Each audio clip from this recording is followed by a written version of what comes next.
سال 2006 رونالدینیو در بازی مقابل میلان سبک متفاوتی از نمایش فردی و تکنیکی رو در بالاترین سطح ممکن ارائه داد. فقط با دیدن همین بازی میتونید به این نتیجه برسید که از نظر عملکرد انفرادی هیچ بازیکنی به پای رونالدینیو نمیرسه.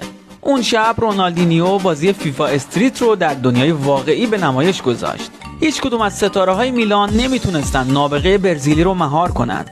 انگار رونالدینیو یادش رفته بود که جلوی مالدینی، نستا، گتوزو و پیرلو داره بازی میکنه. بلند کردن توپ و عبور دادن از روی سر پیرلو یکی از لحظات فراموش نشدنی بازی بود. معمولا این جور دریبل ها با این خونسردی تو تمرینات انجام میشه، نه در بازی نیمه نهایی لیگ قهرمانان. سمفونی استادانه شاعر فوتبال مقابل بهترین خط دفاعی دنیا و اون سوپرپاس نابود کنندش و در نهایت تیر خلاص ژولی بارسلونا رو مقابل میلان مهار نشدنی به یک پیروزی ارزشمند رسوند.